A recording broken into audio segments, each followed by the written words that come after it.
we would have more participation, and we would love to have more senators We'll go. make sure, man. We'll work on that. Okay. Let me just say, as the proponent within the department,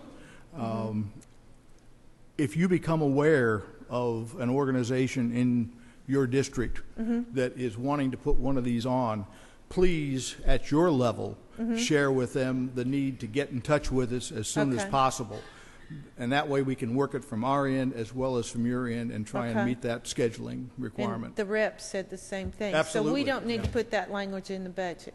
Thank you. Okay. But we are trying to, to speed that process Yeah. as quickly as we can and to give as much notice as we can. But Right. the issue goes back to the organizations that The are actually locals. hosting these Right. ceremonies. So Right. It's great. I mean, we had senators that were literally in tears, that they were just so impressed with the families and how many people come to those things. It's just amazing. we've had hundreds at the ceremonies. Given the number of certificates that we've presented, almost 8,000 so far, you can probably take that number and, multiply it by 10 times that. Yeah. Because of families and friends. That's what and the what senators have said. It's a great program. It's well worth the money. Thank you very much. Madam Chairman, let me just make one comment to the representative. The VA is looking at lowering that percentage from 100. Okay, they are in look at that. Again, ma'am, I want to thank you for your support of all Georgia's veterans. Thank you. I'm sorry, we have one more to light up. We should have quit talking. Representative Taylor. Yes, Commissioner. Just for the benefit of folks who don't know what the ceremony or the program is, could you enlighten some of the folks here? How to get that through the VFW, your local, American Legion or Post or a Rotary? Could you just kind of explain in a minute how do you do that and what that program entails? I guess the question is, how do you implement it? We have gone out to all of the veteran service organizations statewide, and we have asked them to push that information down to their local posts and to encourage the local post commanders and chapter presidents, depending on how the organization is set up, to participate in this program and to get in touch with our department to arrange for ceremonies. Probably most of you know, if you've got a Legion post or a VFW or a DAV in your district, those folks are the ones that ultimately have got to make the call. We're also dealing with some churches around the state.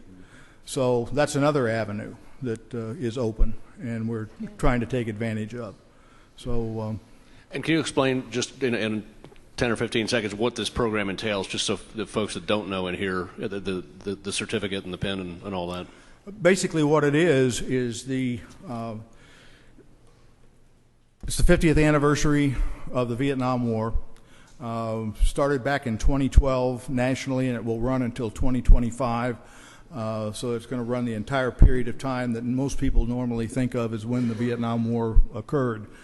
The program that we have at the state level mirrors the criteria that the Department of Defense put together, which is anyone who served during the period of time from 1955 to 1975. And the reason those dates were selected is when Dien Bien Phu collapsed under the French.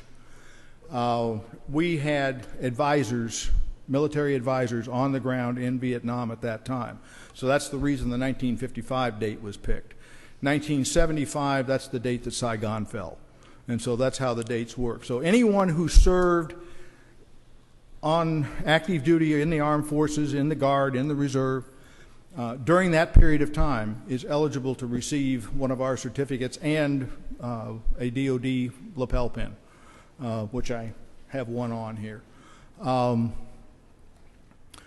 All that has to be done is we can issue them individually, and we have had several of those ceremonies where we have had, I guess, probably about 35 or 40 people who've come up to our office in the Twin Towers, and we've had individual ceremonies and presented them.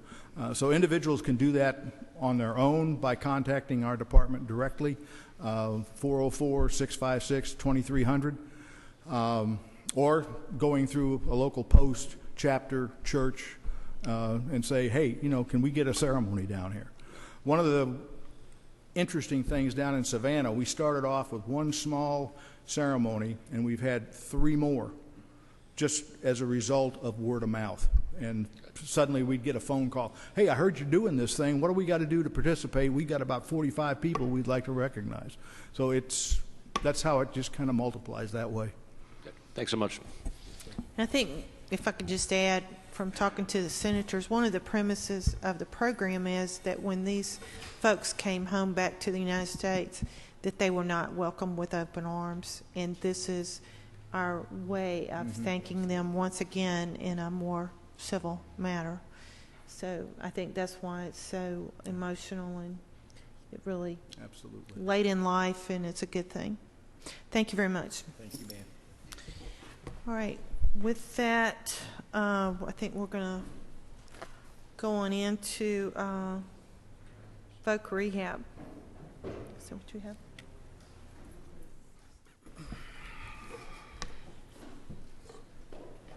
That's it. Mm-hmm. Thank you. Thank you. We do have that on PowerPoint. If you don't mind, we'd like to load that on the computer, if that's okay, Senator. Okay. Jared, they got a PowerPoint. It's above my pay grade. Great.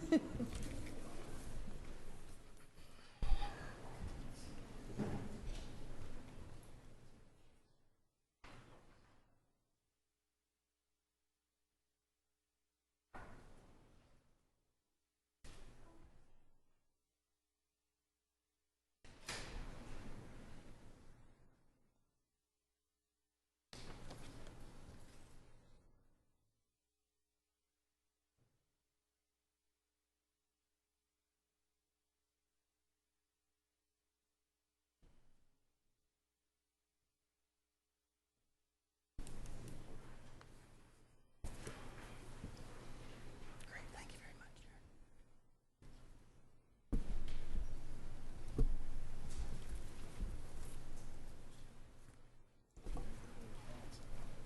I think you just hit the end up button. Good afternoon, Madam Chair, Senator Otterman, Madam Chair, Representative Dempsey, members of the committee. My name is Greg Schmeig. I'm the Executive Director of the Georgia Vocational Rehabilitation Agency, and it's my pleasure to present to you this afternoon. Before I begin with my presentation, though, I have to say that it's wonderful to hear about what they're doing for Vietnam vets. Jimmy and I are both Vietnam vets that don't belong to a VFW or a Rotary Club, and so it's nice to know that we can contact them and maybe we'll get our little lapel pin. But I think you're right. My memory of coming back was not a good one, so I think what we're doing is a great thing for our veterans. This is the 4th time I've presented to this committee, and because our proposed changes for Amendment 16 are very brief, with your permission, I'd like to share with you an update about our agency, if that's okay, and I promise I will stay within my time limit. I first want to thank this body for the bill that actually created GVRA, and whether you voted for it or you voted against it, I know that you did so to represent the constituents in your district that are citizens with disabilities. And so I think it's time for us to give you a little update of where we're at today versus where we were. And as you see on the title slide there at the bottom, it lists the various programs that provide the services to our citizens with disabilities.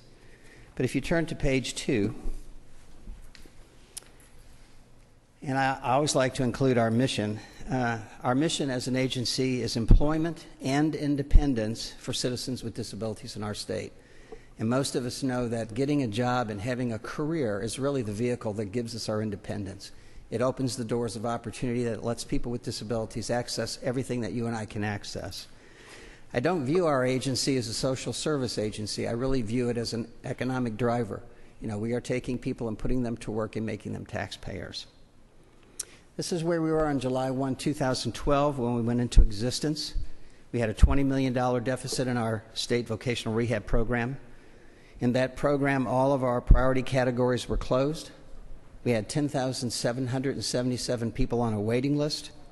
We had minimal agency infrastructure. We had a small reserve at Georgia Industries for the Blind. Our disability adjudication service had a poor relationship with our federal partner, the Social Security Administration, and the hospitals at Warm Springs were running a deficit. Below that is where we're at today. Our agency infrastructure is 95% in place. The last piece of that is our IT, which will be finished by July 1, 2016. And I have to say, just right off the outset, I want to thank Commissioner Crittenden for her support as Commissioner of DHS. As you all know, we're administratively attached to DHS, and DHS has really been just a superb partner through our growth, and I really do appreciate that, Commissioner. We transferred the hospitals at Warm Springs to Georgia Regents University under the Board of Regents on July 1, 2014, and that included the licenses, the physical property the hospitals sit on at Warm Springs, and the 180 employees that worked at the hospitals. Now our Disability Adjudication Service has a very collaborative relationship with our federal partner, Social Security Administration, and it has become one of the highest performing DASs in the Southeast. We now have a substantial reserve at Georgia Industries for the Blind, which will allow us to do some capital infusion for new product lines that hopefully will lead to more employment for individuals who are visually impaired or blind. We have restructured our VR program. All of our priority categories are open. We have no waiting list at all. We currently have a formal memorandum of understanding with Department of Behavioral Health and Developmental Disabilities, thanks to Commissioner Berry and his team. We do a blended funding model on both the behavioral health side and the developmentally disabled side. In fact, this year on the behavioral health side, we have moved, I think, 500 individuals with severe and persistent mental illness into supported employment using their providers. We instituted a constituent services unit and a disability liaison to help resolve consumer concerns or customer concerns and advocacy issues. We're currently doing a pilot with the Department of Juvenile Justice on incarcerated youth with disabilities transitioning out of a YDC. We have partnerships with most, if not all, of the post-secondary inclusion programs in our state, including certainly Kennesaw State and Columbus State. Kennesaw State was the first, and they are really leading the way in that. We have a strategic partnership with the Division of Workforce Development, and recently they received a Disability Employment Initiative grant to serve 2 areas of our state that we are their partner on. And October 1st, we were one of 4 states in the country to receive a federal Career Pathways grant as a 5-year demonstration grant to serve youth with disabilities, both in and out of school, and students with disabilities, in particular middle school and high school students, providing them access to a path that leads to real jobs in their community. We've recently created a business division to focus all of our agency efforts on employers for gaining business and employment. And we have eliminated that $20 million deficit, and we have been on budget every year since the first year, actually including the first year. Now, the credit for all of where we're at today doesn't go to me, it goes to all the staff, and we have a great group of wonderful staff. We have very good, wonderful providers, and we have very good strategic partners. So I want you to know that whether you voted for the bill or whether you voted against it, I think our agency is in good shape and we're progressing forward. Turn to the next page, and you can also find this on pages 42 and 43 of the tracking sheet.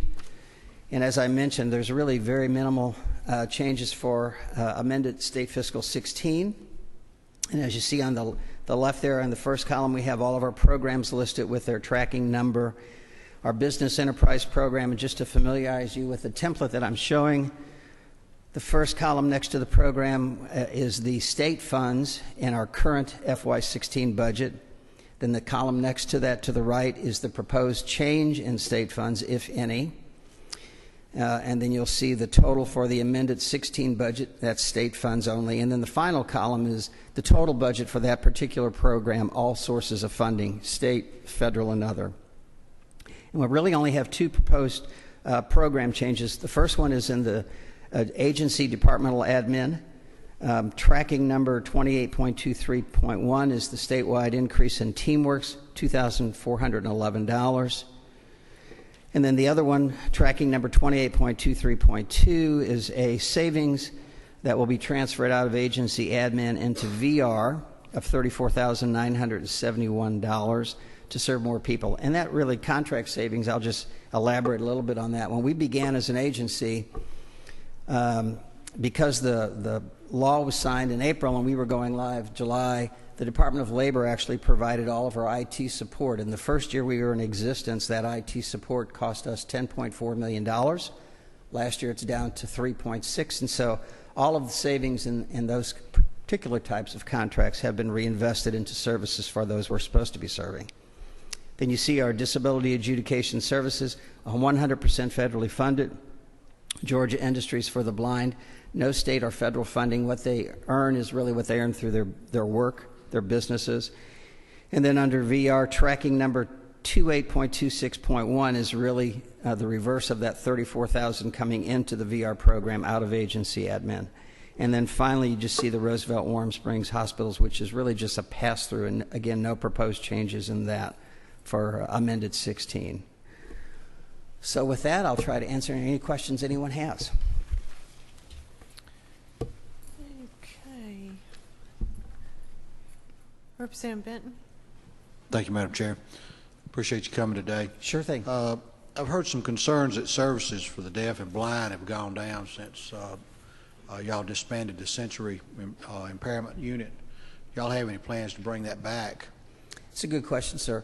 And actually what we looked at, when we looked at the data over the last 20 years, we actually saw that they served more people in 1994 than they did in 2014. We didn't really disband the deaf or the sensory unit. What we did, our blind unit, what we did is we created subject matter experts. We still have deaf counselors. We still have blind counselors. But our goal is really to serve that as a population that's been underserved and to really increase the services there. So we do have plans to increase services for that population. Thank you. Good question. Thank you. Representative Oliver, did you turn your light on? Thank you. The elimination of a waiting list is amazing to me because you had 10,700. I was going to say 10,000 people on it last year. In addition to, I've heard concerns about the sensory crowd too, but how many of those 10,000 people are kind of in process for evaluation? Because that, under your prior problems, which is amazing, the progress you've made, it seems like that was a glut too, that they were in your system, but they weren't moving through it. Can you talk about that a little bit? I sure can. I appreciate the question, Representative Oliver.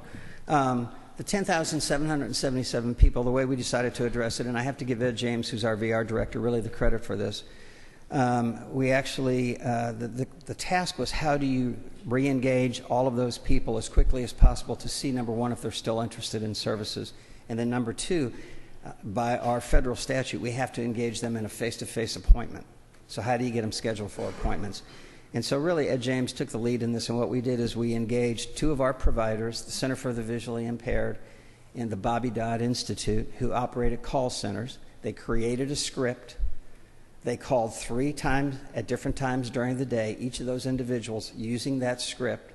At the same time, Ed asked every counselor across the state to free up 2 days a week that they could schedule appointments. So when one of those call center agents, either at the Center for the Visually Impaired or Bobby Dodd, could reach the person, the first question was, are you still interested in receiving services? 65% of the people we contacted were still interested. And at the same time they had them on the phone, they had the freedom to schedule them an appointment with one of our counselors in the field. So that's the first step. Now you've got the appointment scheduled.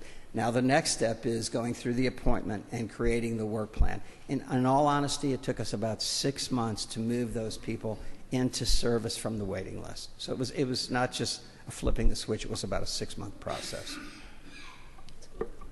Thank you for the question, though. Thank you. Let's see. Senator Miller? Thank you, Madam Chair. I don't have a question, it's just a comment, and I want to commend the agency, having watched it closely since 2011, 2012. The job y'all have done in serving this population is phenomenal. Thanks, You call 911, baby, you are on fire. You're doing a great job, and you've made incredible strides. And having watched it very, very closely, I'm excited to see what you're going to be doing in the future. When you talk about these federal dollars, bring these federal dollars down, what can we do to bring down more federal funds? Would you expound on that just for a moment? I will. Thank you, Senator Miller, number one, for your support and your questions as well.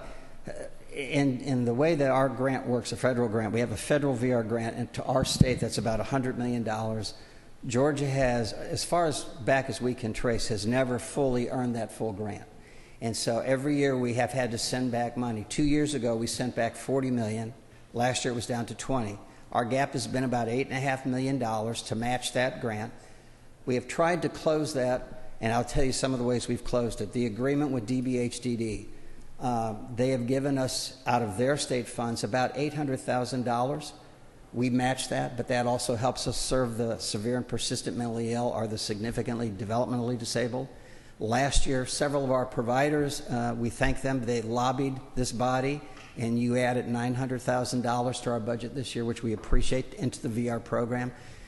It's how do we work smarter with the money that is already on the table. We've had conversations already with Commissioner Corbin on the technical college side. Could we get some of their state funds, because we send people to technical college, or the Board of Regents for four-year universities, to match some of their state money with our federal grant to create almost like a scholarship for a person with a disability to attend a technical college, because we know the placement rate out of a technical college is about 80%. If you graduate from a technical college, about 80% of you are guaranteed to get a job. So it's how do we have never gone to ask for more money. It's really about how do we use our money smarter and wiser. And then on the cost side, just quite honestly, and I give the staff all the credit, we in VR, for example, our personnel budget in VR was 53% of the budget. It's now at 39%. So we sat on vacancies. We didn't fill positions. At one point, they had 17 regional directors. We're now down to 4. So we want to be the agency that operates as an efficient government agency. But I appreciate the question. It's always good to see you, Senator Miller. Thank you. Any other questions? I think that's it. Thank you very much. Thank you.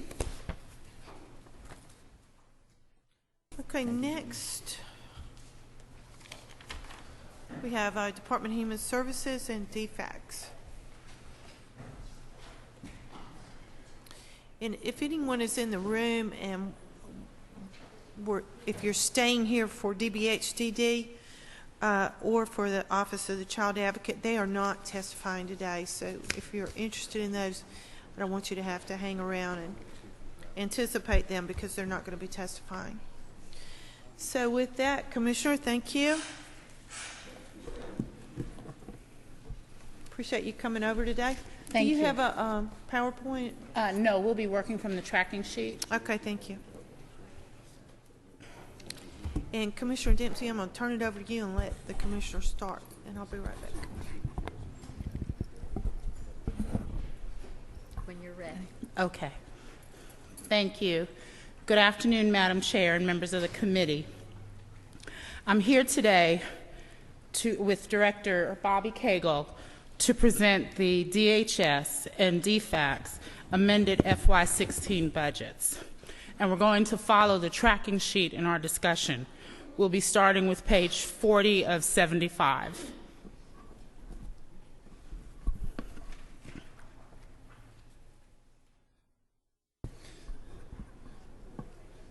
Chairman Underwood, Chairman Dempsey, members of the committee, thank you very much for the opportunity to speak with you today.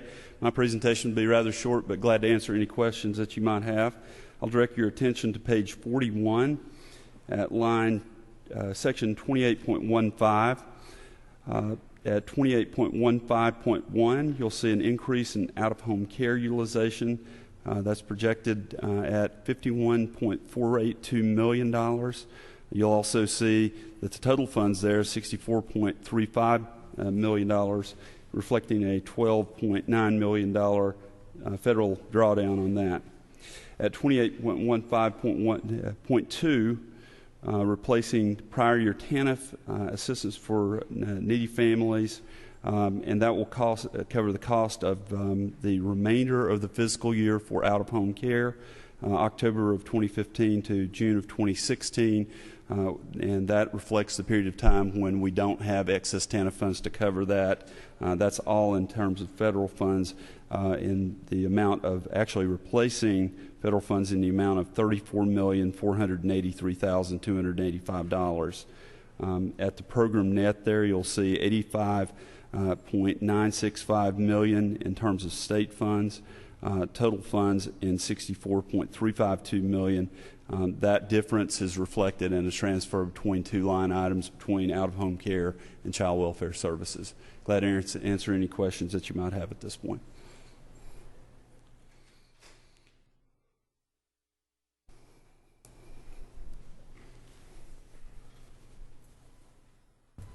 Representative Oliver.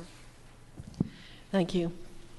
The TANF discussion's been going on 10 years now. It's going to end. They're not going to allow it. It shouldn't be allowed.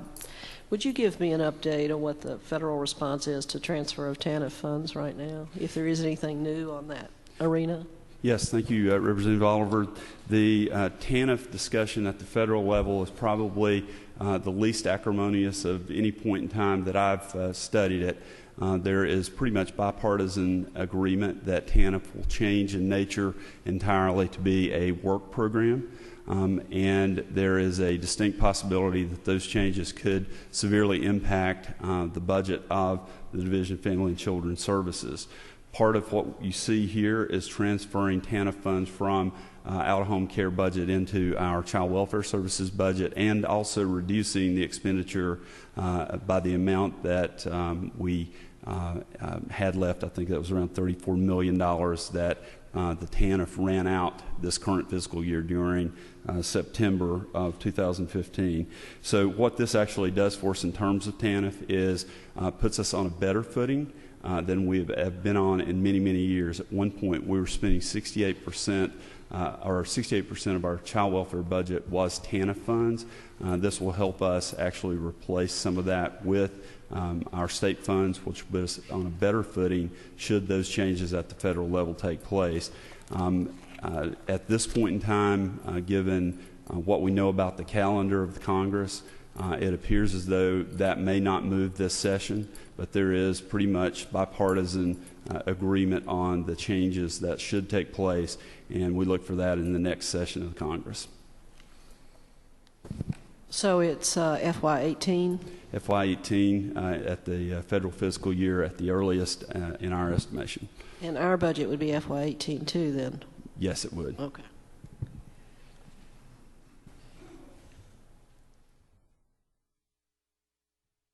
Thank you.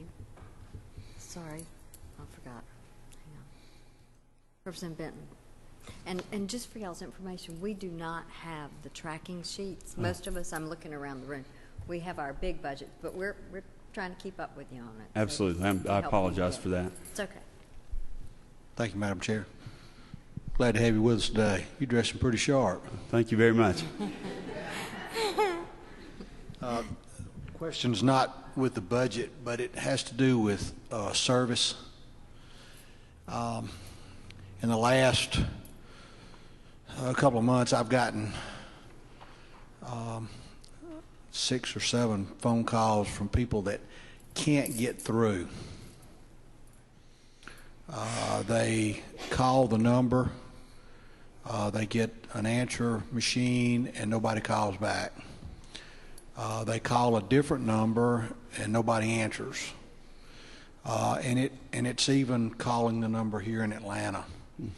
And eventually they get around to calling me and say, I need your help on getting some information. And I know that y'all are busy, and I know that what y'all do is tough. But when people call and leave a message, they ought to get a call back. And whether it's here in Atlanta or whether it's in Jackson County or Banks County, they need to get a call back, or somebody needs to answer the phone. Absolutely. I would agree with you entirely. Customer service is something that we are working on. Not in a way of an excuse, but to give you an idea of what may be to account for part of that, is that we've gone through a transition from a call center-based operation for our economic services programs like food stamps, where we have about 1.8 million Georgians that access those programs annually. We had a situation there when I came to this job 20 months ago where we were only timely with our service in that area at about 66% of the time. We, I'm very happy to say, are timely at a rate of about 94% of the time as of the end of December. That is also reflected in the number of complaints that we receive. We've seen those drop considerably. But in my estimation, as long as we have one person that's not getting the service as you describe, it's not acceptable. So I make myself available to you, and I will certainly attend to those things if you will give me the information on it, and I will see to that. Well, once I call or have my assistant call Ms. Fielding, it gets handled. Yes, sir. But the average citizen doesn't know that they can call their state representative or state senator and get some help. And so a lot of cases they're just frustrated, and it's all been with the DFAX numbers. Yes, sir. So. Absolutely. And another aspect of this problem is that as we went through the recession, this department took large cuts like every other department in state government in an effort to make sure that we were putting the people in mission-critical positions. We moved to do away with many of our administrative clerical positions in counties and in state office. At this point in time, we've really not added any of those back because we've needed to add to the frontline caseworkers that actually see to the safety of children, to the people that do the eligibility determinations. We have not yet made any kind of request for additional administrative personnel, but we are trying to make customer service a top priority. We're training in that area, and certainly if you'll let me know where those problems are taking place, I will attend to those as best I can. Thank you. All right. Representative Taylor? Thank you. Got a couple questions. What is the per diem rate for foster children, and then is it different for children with special needs in foster care? This is your base foster care. Mm-hmm. This is your CCIs, these top three. Okay. This is the amount that the agencies get for the foster care on top of that. So the base foster care rates are based upon age. Per diem daily rate, for instance, for a birth through age 5 child is $15.04 a day. 6 through 12, $17 a day. Age 13 and over is $19.36 per day.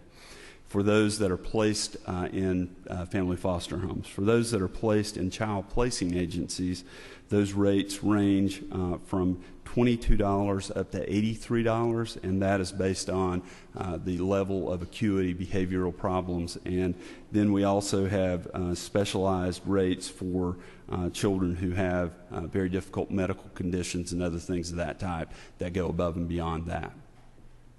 And I guess my wife's been a CASA, my chief of staff is a CASA, so I'm dealt with this a little bit. But what is the average length of time that somebody spends in foster care? I mean, on a just generally, I know there's highs and lows, but yes, sir.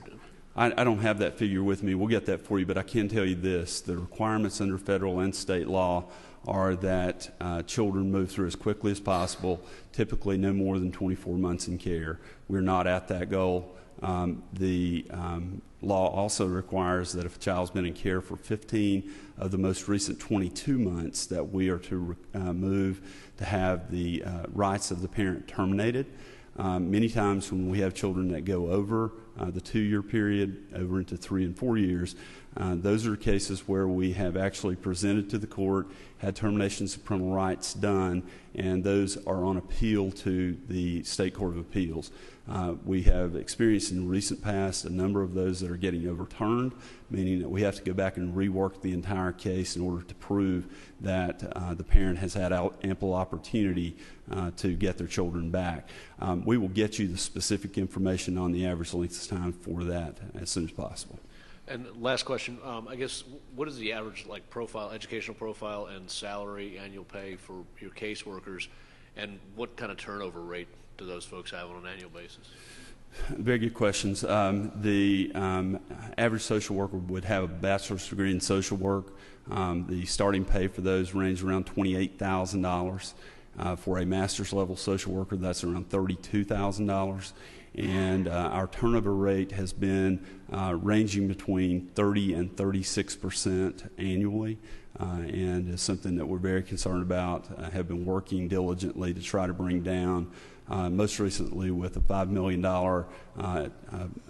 infusion of cash from the last budget, the current budget cycle, where we were able to give the first significant raises to caseworkers in many years. They ranged from 2.5% up to 7.5% based upon number of years of service as well as merit.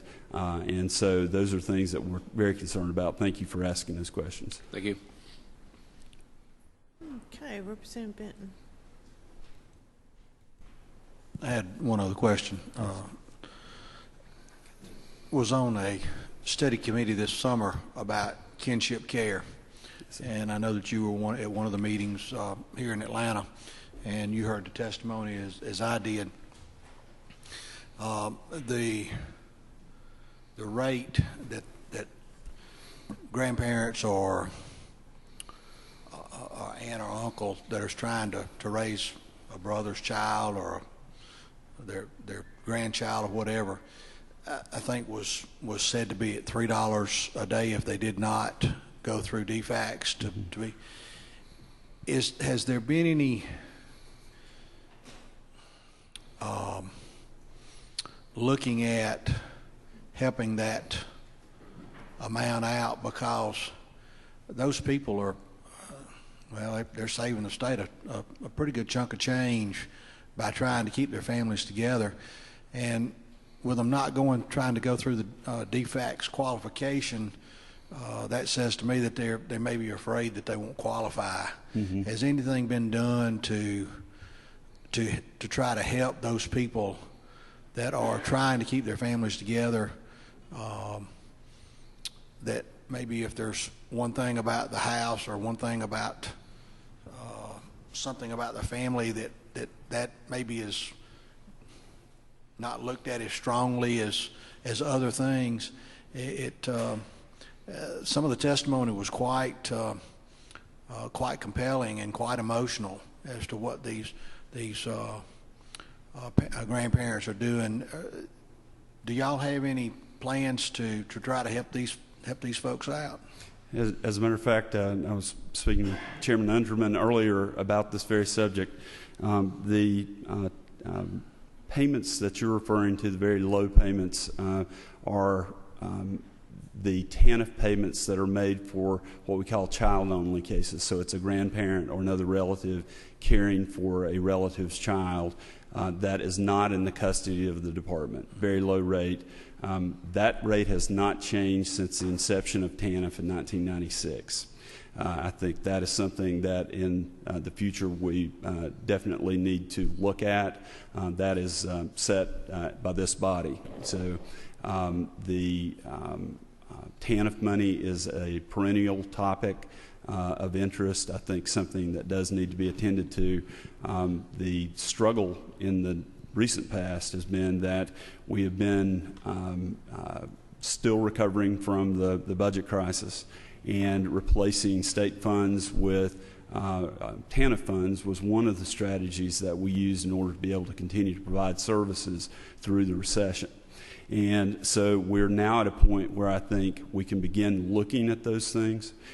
On the flip side of this, you have children who come into our care that are cared for by relatives.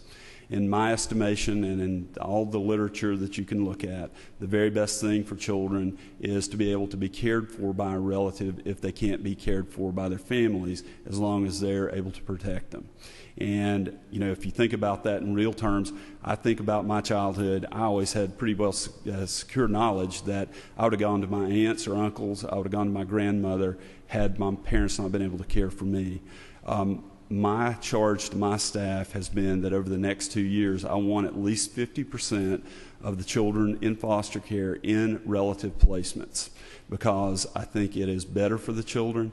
I also think it is better for the state budget. It is a lower cost alternative, but at that, we also need to look at the amounts of money that we pay families to be able to care for their children in lieu of them coming into a foster home or a higher level placement that can be very, very expensive. So that would be an ask by your department, correct? Yes, it would. And can we pretty much take that on on faith that you're gonna be asking for some more money for these folks in the next at least in the next budget year. In FY17, there is a small amount of money, relatively small amount of money, $587,000 that will be devoted to what we call kinship navigators. Yeah, I saw that in the budget. I saw the navigators there. That was something that that several of the groups that we went to, and we traveled over the state. Yes, that was one of the complaints that they had, that the navigators had gone away, and people didn't know what to do. Yes. And we were very pleased to see that in the budget. I can tell you that between now and the next budget cycle, we'll be engaged in a lot of conversation around the use of TANF funds, as well as the entire service array, including relatives, and that'll probably be a part of our next budget presentation for the FY18 cycle. Thank you for your help on that. Thank you. Commissioner, could you go ahead and give us that TANF baseline, and if we wanted to improve it in 17 and add additional money to that other than the navigators, if you could get us that to get the per diem rate up, if you could get us that for 17 and let us look at it. And absolutely, Madam Chairman, we'll be glad to do that. That should be gotten to you in short order. Okay, thank you. Representative Oliver. You're talking about the traditional the old school welfare grant. That's what you're talking about. Yes, that is correct. And that was set based on an antiquated formula of a poverty set of Georgia, and has always needed to be updated. Is that close to being accurate?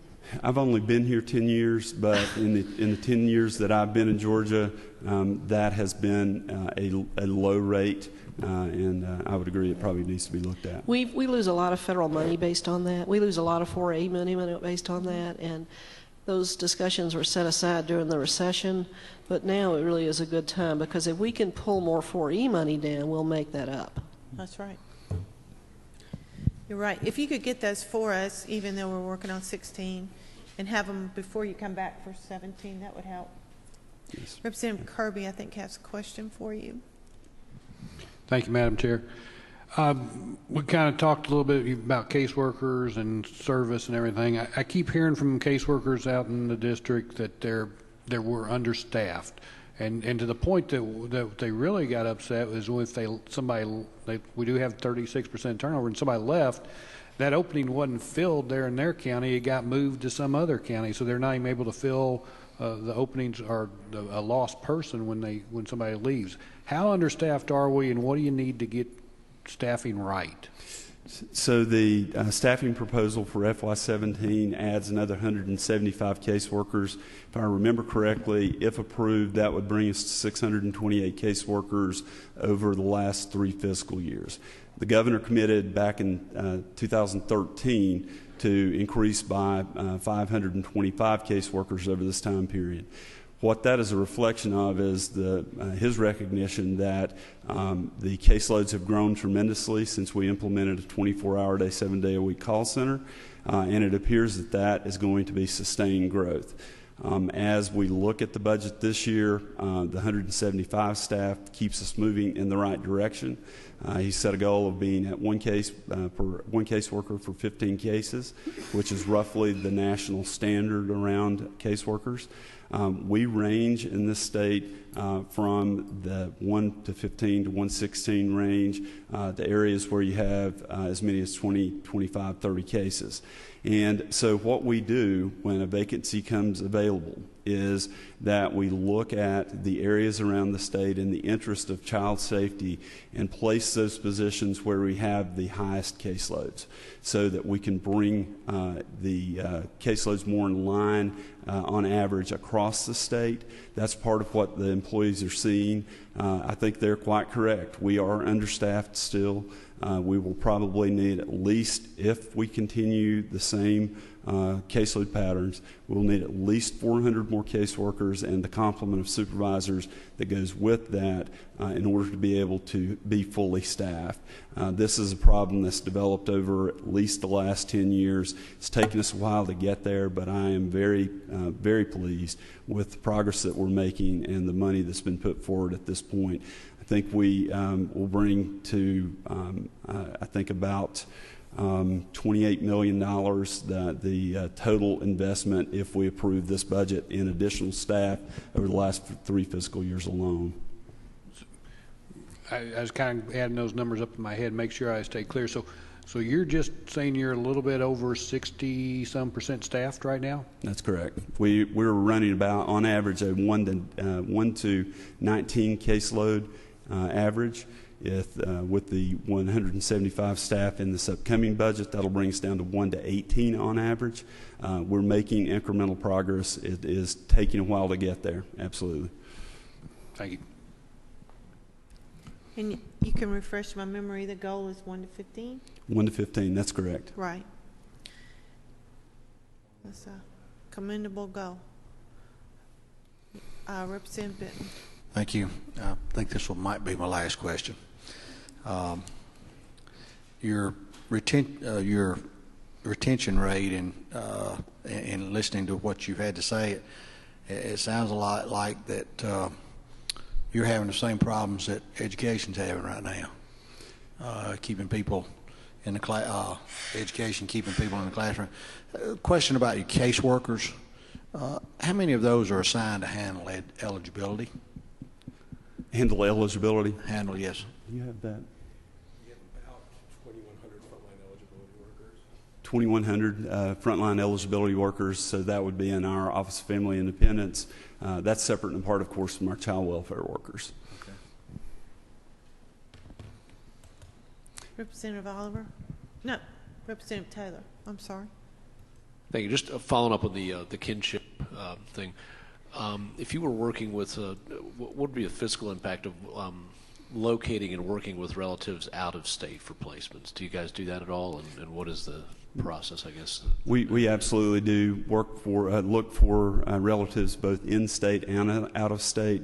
By state and federal law, we're required to make our best attempts to locate relatives as close as possible to the point of removal so that the child doesn't have to change schools.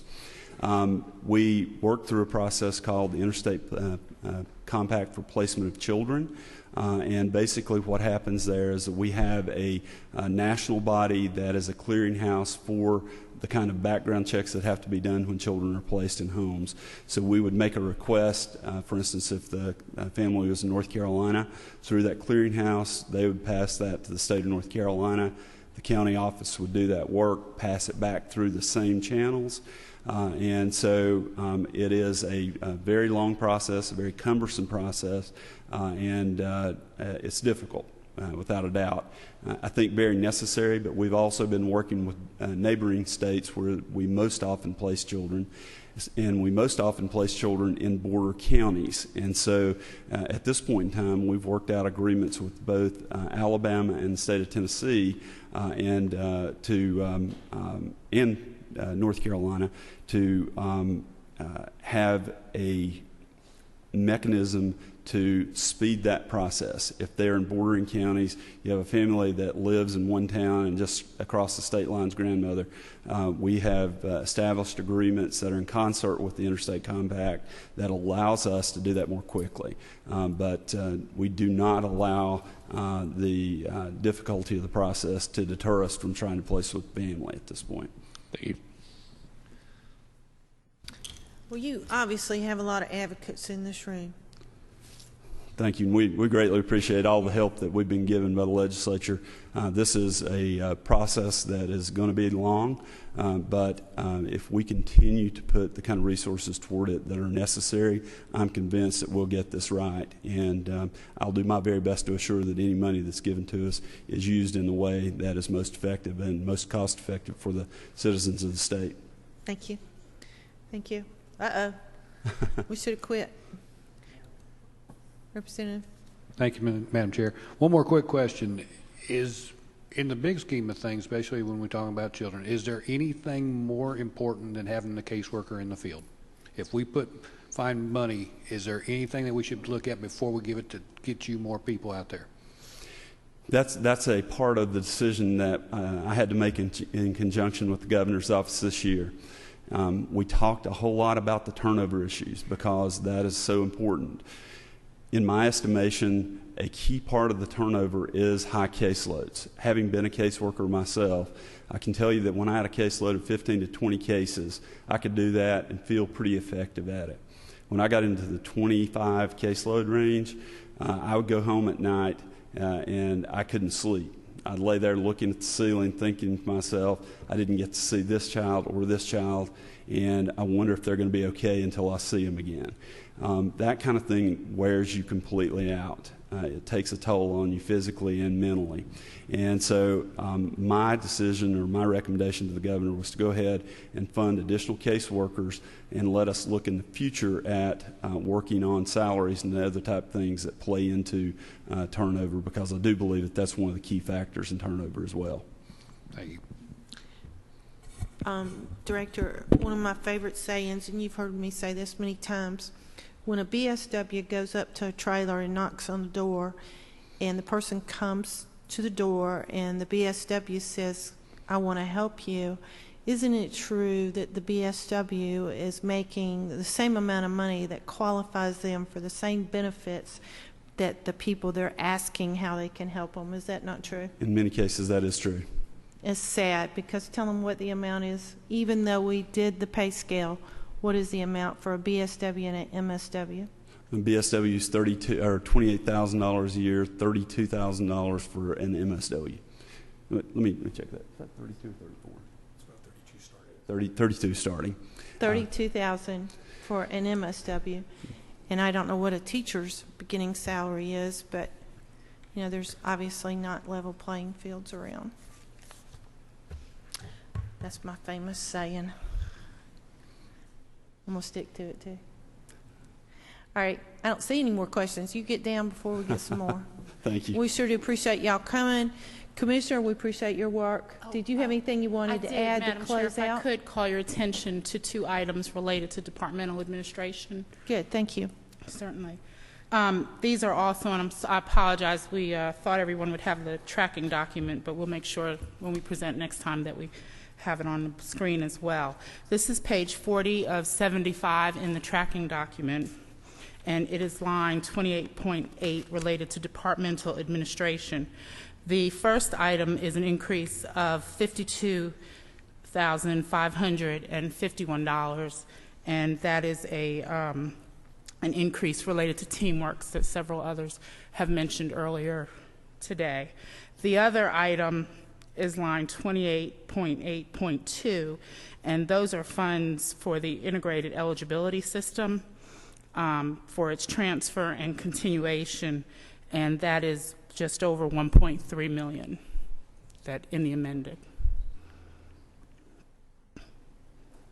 And those are the only 2 items that we have. Is there any questions to close out with the Commissioner? Representative Benton, you don't have a question? Nope.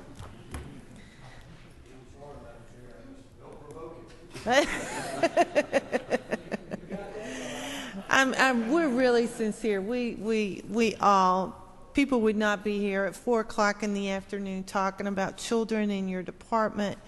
You really have a congregation of advocates here and people that are sitting in the audience, and we're so proud to be with you in this reformation and working with you. And if you'll get me those numbers for 17, we'll be glad to look at them and appreciate it. Thank you. So with that, thank you very much for coming. So we're going to close out today. DBHDD is not testifying. The Office of Child Advocate didn't have any changes. So with that, we're going to close out the hearings today, and we'll see you tomorrow. Thank you very much.